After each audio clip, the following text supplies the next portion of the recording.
Hello dear viewers, and welcome back to yet another video. In this video I would like to show and demonstrate how you can analyze and learn from the great games and great masters, both past and present. So in order to show this, I have taken a relatively well-known game, the game Blackburn-Lasker.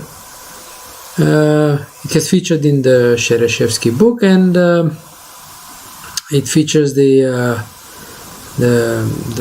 on the topic of realization of the advantage of a pair of bishops.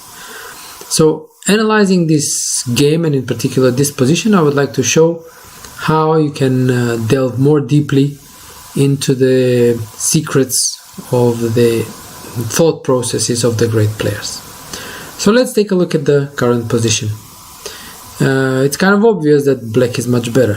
White doesn't really have a compensation for black's bishop pair. And now with black to move, it's time for him to have a think, what to do next. If you look at this position, there are more or less, I could say, 4 sensible candidate moves black can play. Since white's immediate threat is to put the knight on d5, this one or the other one, a sensible candidate move is the move c6.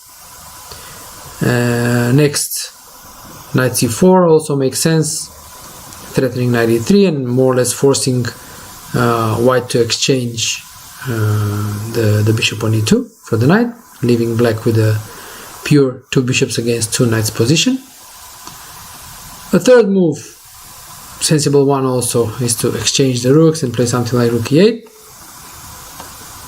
And the fourth move is the move knight c6, which aims to reroute the knight to the more dominating d4 square. Now, let's try to delve into, if that is possible obviously, into what Lasker could have thought in this position and what lines he probably saw while looking at this.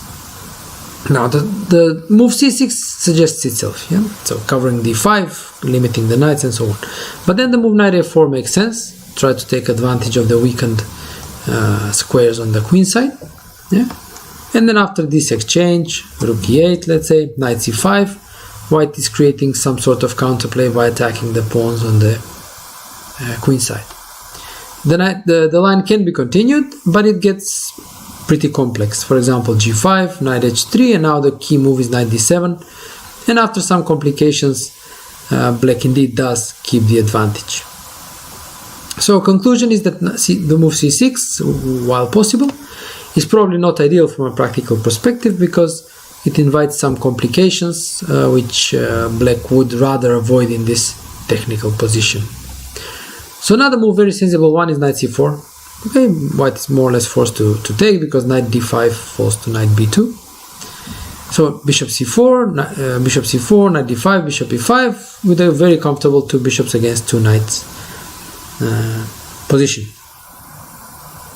The third move, rook d1. Okay, rook d1, rook e8. The point being that the rook is removed from a8. So when knight d5 comes, black can calmly play c6, and there is no attack by white on the queen side. No, the pawns cannot really be attacked, and the rook is out of harm's way from a8. So after knight b6, g5, with the usual, let's say, typical plan of advancing and gaining space, when having the bishop pair. And the fourth move, I would say the most ambitious one, is the move knight c6, which aims to come to d4 and further push white back in a sense, because black would be gaining more space advantage. Now, the knight c6, while ambitious, is also a very concrete move because by putting a knight on c6, this implies that the square d5 cannot be controlled. So the logical move the first actually move to consider here would be what happens if white jumps to d5. So after knight fd5, which is better than knight cd5, knight d4, bishop c4, we see that white is in a way establishing a grip on the d5 square, but black is able to deal with this. Yes, for example, rook d7 is a possible move, even though after knight e3, bishop c4, knight c4, rook d8, black lost the advantage of the bishop pair, but he has a dominating knight on d4, very strong bishop on g7, and white's knights don't really have a strong squares where to place themselves. Another option is to go b5, and after this check, exchange the rooks, the knight goes back, and c5. Similarly, black is gaining space, lost the bishop pair, but gaining space on the queen side. So let's now assume that Lasker most likely saw all these options. Yeah. And now what I would like you to draw your attention here is that he actually chose the most ambitious move, knight c6, and this shows a lot of his psychology. Yeah. It shows his ambition, and it shows that he plays for the maximum, maybe maximalism, if you want, if you can say that. The simple solution and the, let's say, energy saving one would be probably the move knight c4, exchanging that bishop, simplifying the position, and continuing to play in technical style. Similarly, rook d1 and rook e8, and just gets the rook out of harm's way from a8, then c6 can come and continue playing in technical way. But Lasker shows his ambition. He plays for the maximum by playing knight c6 and going for the very strong knight on d4. This also shows another characteristic, you could say, that he's not afraid to transform his advantage. So as we saw in the line with knight d5 here, in these lines he is forced to exchange the light squared bishop, and that transforms his advantage from having the bishop pair to another type of advantage, which is, let's say, in this position, space advantage and a strong knight on d4.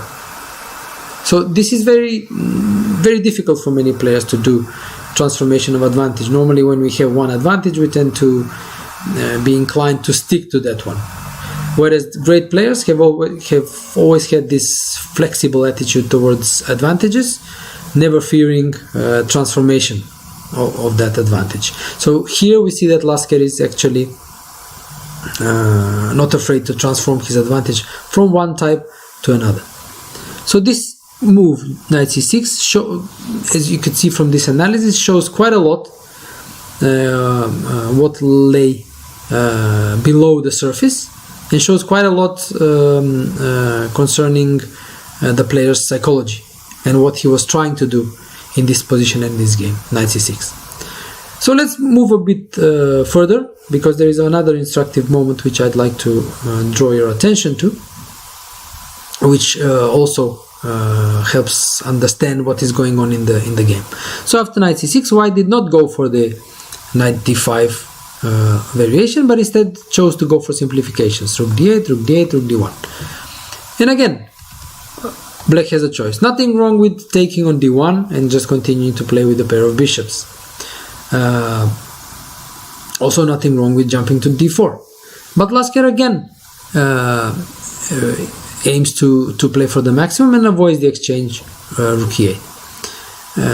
Another, you could say, a theoretical aspect of this position is that the bishop on e2 is not a particularly useful piece, and it sort of gets in the way of white's pieces. So when I was calling Lasker's knight c6 decision ambitious, this ambition is also shown that he did not want to ease white's life by exchanging that bishop, for example, by playing knight c4 and allowing that exchange bishop c4, bishop c4. So now by rook e8, okay, he's targeting the bishop on e2, and now white played bishop f1, just getting the bishop out of the way. And now we come to the second important moment that I wanted to talk about. Again, the position, the character of the position remains the same. Yes, black has the bishop pair still has quite a few very good options to choose from. He can put the knight back on e5 if he wants to. He can put the knight on d4 if he wants to. He can also transform the advantage from the bishop pair to a better structure by taking on c3 and playing knight e5, targeting the c4 square. So all these options are quite valid. Yeah. However, Lasker played the move b5, which in a way you could say is a logical one, because one of the general strategies when realizing the advantage of the bishop pair is to advance on both sides of the board. And this move b5 aims to advance on the queen side, gain some space there, and also further limit the bishop on f1 by shortening the diagonal. However, analysis shows that this move actually is a mistake and loses all the advantage. Now, why is this a mistake? Because again, with the knight being on c6, the knight jump to d5 is the first thing to be considered. So undoubtedly, Lasker was considering that, and Blackburn also. After all, Blackburn was one of the strongest players in the world at that time. So what happens after knight d5? Now, the logical move to consider here is b4, and probably this was Lasker's intention. In a way, he thought that he was preventing knight d5 because of b4. But then again, the line after knight c7, bc3, takes on e8, takes on e8, and takes on a6 turns out to be in white's favor. The passed pawns on the queen side will start moving pretty fast, and all of a sudden the game changed. Instead of black having an advantage, here it is white who has an advantage. The line is not particularly difficult to calculate, and I would assume it was some sort of an error in evaluation. But this shows that what happened here is that Lasker miscalculated something. So now again we understand what was going on in this game. So he played b5 because he thought it was a good move, but that thought was based on a miscalculation. And luckily for him, Blackburn also had the same miscalculation, because he did not take the advantage of playing knight d5, but he played knight d3, after which Black played bishop d4, preventing knight c5, and was again in the driver's seat. To be objectively correct, okay, after knight d5, Black's best is not to play b4, but it's just better to go bishop c3 and just accept that the position is completely equal now. So these two moments that I chose show how you can analyze the games of the great players, and by delving more deeply into the analysis, you can start to understand their psychology. You can understand the reasons for their solutions, for their decisions. And by doing this, you're basically, you're in a way getting into the head of the player. In a way, you're going over the same thought process that he was during the game, and that, I firmly believe, vastly enriches your understanding of chess. And in a way, in more than one way, I would say, makes you better at understanding chess and how it should be played. To summarize, in these two situations, Lasker showed ambition on move 20 when playing knight c6 and not going for simple solutions, playing for the maximum. And also on move 23, he committed a mistaken calculations. Yeah, he thought that he was probably preventing knight d5 because of b4, but that assumption turned out to be false. Luckily for him, Blackburn either did the same miscalculation or simply trusted him and played a bad move instead, and after that Lasker was clearly better and realized the advantage without too many problems. I hope this was instructive, at least it was for me while I was analyzing this game, and I hope you managed to achieve something similar when you analyze the games of the other great players, not necessarily from the past. You can also do this for the modern chess players, for the modern players playing nowadays, and I'm pretty sure that if you do this type of analysis conscientiously, you will learn quite a great deal from their decisions. Thanks for watching, and until the next time.